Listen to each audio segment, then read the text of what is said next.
ছাত্র জনতার গণঅভ্যুত্থান পরবর্তী সময়ে বাংলা নববর্ষ কী করে উদযাপন করা হবে তা নিয়ে আলোচনা হচ্ছে বিভিন্ন মহলে। সরকারের পক্ষ থেকে বলা হচ্ছে এবারের বর্ষবরণের আয়োজন হবে আরও ব্যাপক, আরও অংশগ্রহণমূলক।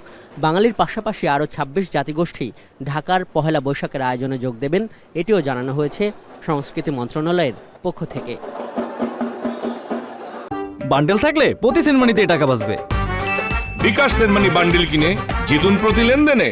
পহেলা বৈশাখকে সামনে রেখে সচিবালয়ে বিভিন্ন মন্ত্রণালয়ের উপদেষ্টা সহ আইনশৃঙ্খলা রক্ষা বাহিনীর বিভিন্ন সংস্থার কর্মকর্তাদের নিয়ে এই বৈঠক মূলত সেই উদযাপনটি যাতে নির্বিঘ্নে করা যায় সে লক্ষ্যেই।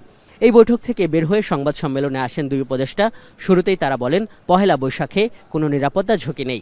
ব্যাপকত মানে অন্যান্য বছর থেকে এবার আরো অনেক বেশি হবে। এই জন্য আইন শৃঙ্খলা রক্ষার্থে আমাদের কি কি করণীয় আমরা ওই সব ব্যাপারেই এখানে আলোচনা হয়েছে। এবং আপনাদেরকে আমি এনশিওর করতে পারি যে ওই সময় আমাদের আইন শৃঙ্খলা আপনারা যেমন রোজার সময় দেখছেন ওই সময় ঠিক এইভাবেই চলবে।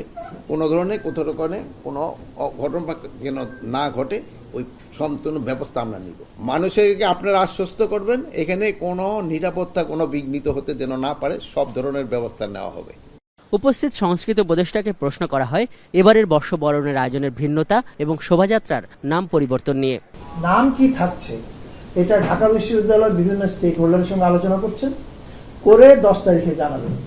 আপনি এর উত্তরে বলেন তার মানে কি পরিবর্তন হচ্ছে? আমার কথা কিন্তু তা বলেন, আমার কথা বলে পরিবর্তন হবে কি হবে না এটা তারা জানাবে। সোমবার সিলেটে বাটা ও কেএফসির শোরুমে হামলা ও লুটপাটের বিষয়ে প্রশ্ন করেন সাংবাদিকরা।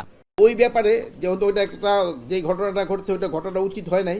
আমরা এই পর্যন্ত কিন্তু 49 জন লোককে অ্যারেস্ট করা হয়েছে যারা এইটার সাথে জড়িত। তাদের আমরা 49 জনকে আমরা অ্যারেস্ট করছি।